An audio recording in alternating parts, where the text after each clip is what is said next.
Do you personally care where a guitar is made? I know a lot of times in American culture, we look down upon some import models of even things that are non-guitar related and just automatically assume that they're cheaper because of inferior quality. In fact, many times they're actually ordered that way. So tonight's episode, we're going to focus on that question.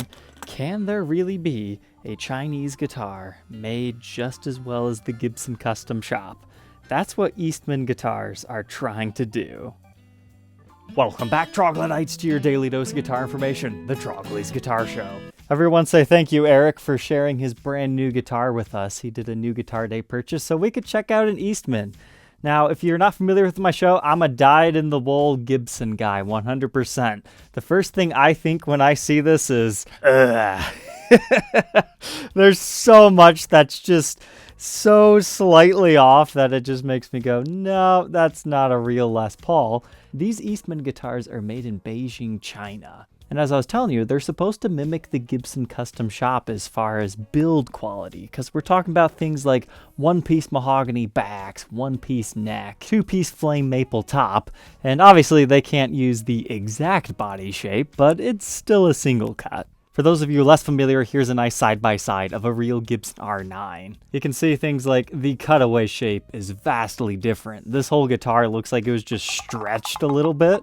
You can also see that in the curves of the lower bout, but generally speaking, it's still two humbuckers. You still have four knobs. You could put a pick guard on these to make it look a little bit less obvious. It's got a toggle switch up here just without a poker chip. Our fretboards at first glance look pretty close. While Eastman cannot use the Gibson open book headstock shape, they have designed something that I would say is actually fairly attractive, all things considered. And then here's a look at our back and on to our necks. But this is just one of their solid body offerings, the Eastman SB59 TVRB. However, you can go to their website to check out the SB58, which has a really cool P90 humbucker combination. The SB57 is a dual humbucker equipped one just like this. However, it's more so like Les Paul Custom meets Les Paul Standard. But then the SB56 offers a dual P90 combination. The SB55 is basically a Les Paul Jr. in their own unique body shape. And then, strangely enough, they have a 55 DC, which is a DC Junior, but those weren't out in 55. I'm not sure what they're going for on that. And that's just the Les Paul models. You gotta remember, Eastman is a big company. They make mandolins, acoustic guitars, orchestral instruments, on top of a whole range of other archtop, thin lines, and solid-bodied guitars. They are not just a, let's rip off the Les Paul company. This is just one of their many offerings. But the model we're looking at today retails for $2,299, brand new with warranty. A brand new Gibson R9 is running you about $6,800 nowadays. And if you do the math, most Eastmans cost about 35%, that's right, 35% of what the Gibson custom shop version of that guitar will cost. Because as far as I understand it, the Eastmans are small batch luthier built guitars. So comparing it to a Gibson USA product, not exactly the same thing based on what I understand about the company, but even if we were to do that, this is still cheaper, because the Les Paul Standard 50s runs you about, what, $3,000. So all in all, just some food for thought as comparison sakes. However, let's go ahead and see what the guitar comes with. They do have a COA within the case that shows you the model, as well as who certified it. But other than that, looks like we just get a cancer warning card, a shop tag sticker, and a truss rod tool. So not a lot in the case candy department, but better than nothing. And just as some friendly feedback, I think it'd be nice if the COA would actually fit inside the case. It came to me in the case just like that. But the case itself is actually pretty nice. It's a decently plush interior. It's kind of got that crushed velvet vibe. It's also made in China. But the exterior kind of has a nice suede feel to it. And kind of like what I was saying earlier, most import things are built that way because they're trying to serve a purpose at a price point.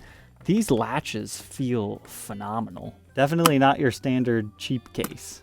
Although with how nice and soft the exterior is, I'm not sure how well that would hold up to scratches and scuffs. I'm sure that would show rather quick, if that is of any consideration to you.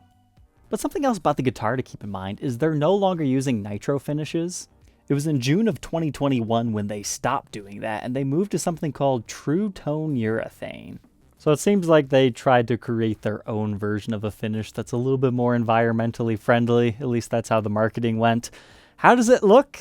I mean, it looks better than some poly-finished guitars. It still allows the flame to dance nicely. And they kind of have like a Gibson VOS-like treatment to this, so it's a little bit worn down. As far as first impressions go, I think I could learn to like this. However, the one thing that's just so bizarre on this straight out of the box is actually the heel. Look how tiny it is and how it comes down and then up again. That feels so strange. It seems to like poke my hand. I'm not sure I like that. I think it's just because the Gibson equivalent doesn't have that shelf to catch your hand. It kind of swipes it away. You can kind of see what I'm talking about there.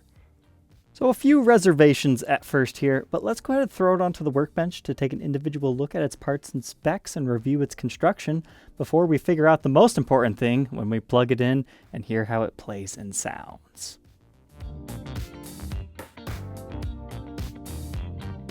Inside the Eastman, let's uncover all of its secrets. So first off, let's look at our pickups. They actually use a different winder that has a nice boutique reputation to them. These are Lawler Imperial sets, the aged winding version. So a lot of people like to put these in their 59s for a nice vintage tone. So I think it's a great choice for them to partner with someone like this, because at least you know the pickups are nice. I wasn't expecting them to actually be Eastman branded on top of that, so that's cool. As far as their construction, you've got the long neck tenon here, your mahogany joining into your other mahogany. As far as your routes, they look fairly clean. They still have a little bit of texture to them, but all things considered, I would say they cleaned them up nicely. Although I did spot one minor QC detail on the bridge pickup. They double drilled it.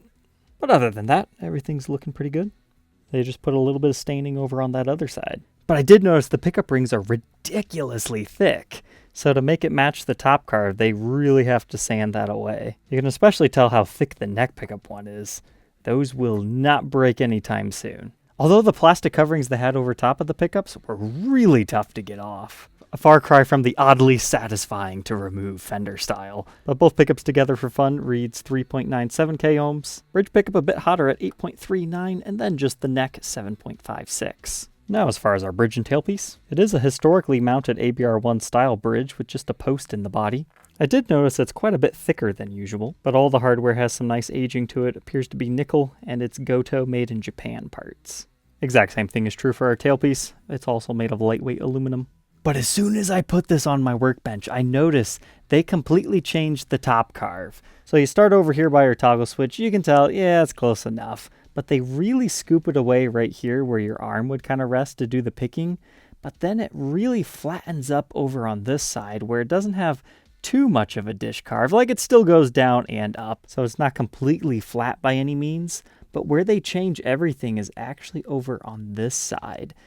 The body actually comes up right here where the pick guard would normally cover, and then extremely down. So, because of that, I'm not even sure if you could fit a pick guard on here. Or if you did, it might have to be specially installed or have a spacer down here, because there's a lot of room right here as far as how high up the neck is. In many ways, this kind of reminds me of some archtop Gretsch guitars, like Penguins and Jets. So they did change up their top carve. And then I'm curious if these dimensions are actually the same. Usually a Gibson is 9 and 13. This is 9.5, 13.5. So it is a little bit wider. But again, two-piece flame maple top, straight up mahogany body. That's solid in one piece.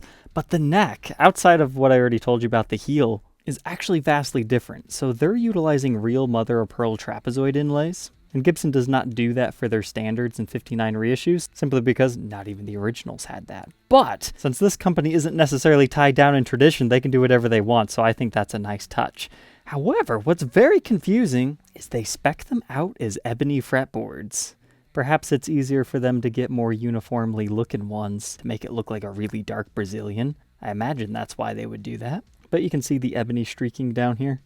But it's got a regular 12-inch fretboard radius and 24 3/4 inch scale. And I measure 1.69 inch nut width, increasing to 2.068 by the 12th, 0.87 first fret neck depth, and 0.97 by the 12th. Personally, I would classify this as a slightly smaller neck profile. It's not tiny, tiny. You can see it just takes away a lot of the shoulder, so that's what makes it feel a little bit smaller. One more thing is you're going to notice we do not have fret nibs on this. They just run it straight over the binding. Again, something else that they're not tied down to in tradition, so they can get away with that. But this headstock threw me for a loop when I took that truss rod cover off. I thought it'd be like what we normally see. But no, they just leave you a little bitty tiny area right there to access your truss rod. So your tool just slides in right there, locks into the place, and then you can loosen it or tighten it. But the cover itself actually appears to be made of wood. And that's funny because I was really thinking, oh man, this Eastman would look fantastic if the headstock veneer was also wooden. Obviously, that wouldn't be 59 of them to do, but it would just add something a little bit extra, and it would not surprise me if some of their other models do that. But I think their logo actually looks pretty good. And now that I'm looking really closely here, their headstock just reminds me of the old Epiphones. They clip the ears, and then the open book, it is just vaguely there. It's just a bit more exaggerated. So far, the only finished thing I saw that was kind of QC related is you can see it maybe wasn't completely sanded flush in this area. There's something underneath the finish. As far as the knobs, it's your regular stuff. 2 volumes, 2 tones. The pots don't feel cheap by any means. However, I do miss the custom shop age knobs. Moving on to the backside. Now, if you get it in the light, you can see once again, there are a couple of dimples underneath the finishing. So maybe it wasn't completely sanded flush or they had some contaminations within their finish. So that's not perfect on the QC analysis. But this back has some decent wood figuring to it. Kind of reminds me of some of the Epiphone guitars, so they must be using a similar species of mahogany. Definitely not the same as the Gibson Custom Shop. I think this is technically thin binding in the cutaway, but I do not see a maple top exposed. But due to how it's carved, I don't believe it's a veneer. Now, as far as the thickness of the guitar, it still seems to hold about true 2 inches on the outer edge and about 2.5 in the middle. But I really do like the wood grain that you get along the edge over here. But you do have a much thicker plastic output jack plate and regular style strap buttons in our usual locations. But check out this control cavity. I would say the wiring looks very good. You've got CTS pots in here. I'm sure some guys would say, hey, that's way too much solder. You don't need that much. But you also have to remember, these things ship from China. They have to make sure it's very secure. But I like the wire they use for the grounding. It just looks extra strength. But here we can see the underside of the maple top. And if you shine the light on it, you can see the flame through it. So that confirms it's not a veneer top. And I guess this little gadget could actually tell us how thick it is. About 1/4 inch. And I would say they cleaned up the insides pretty nicely, except for a few locations where you can see their router marks. Same thing is true in our toggle switch cavity. That's something else I noticed right away. It's a flat-mounted toggle instead of the skirted-mounted one that Gibson uses. However, interesting choice to have black back plates instead of brown. I also noticed a small spot right here that didn't catch the stain. On the underside of our back plate, they've got your serial number and model again. And again, this is a one-piece neck. It's not a scarfed joint or anything like that. And it's straight up mahogany. Before we get to our Godot tuners, I did notice that the tips are a little bit darker than on most models. And they stamp your serial number in, this one being 127-585-59. But all said and done, my man from the East weighs 8 pounds, 5.2 ounces. Let's go ahead, plug it in, and hear how it sounds and plays.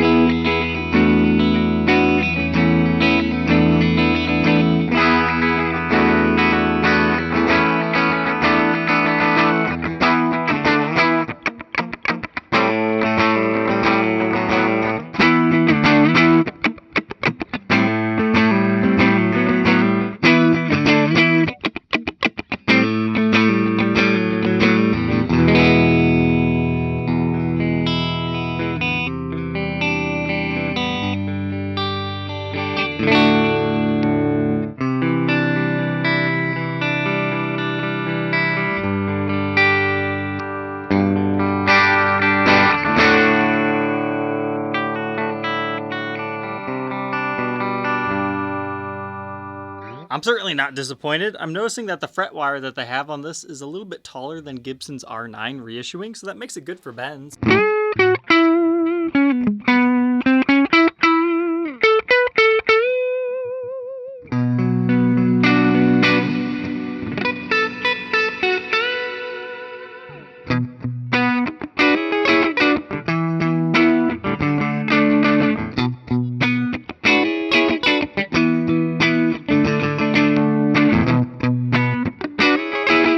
While I was playing this, I started to think, if this is like a 1/2 inch wider than a normal Les Paul, you're nearly to Buckethead Les Paul specs, which is 1 inch in each dimension, so it can kind of work for some of that stuff. You just need kill switches and it to be all white.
So there we go. What are my final thoughts on the Eastman? First off, thank you, Eric, for sharing your new guitar. Otherwise, I probably would have never featured one of these on the show. I didn't even realize they made these things, to be honest.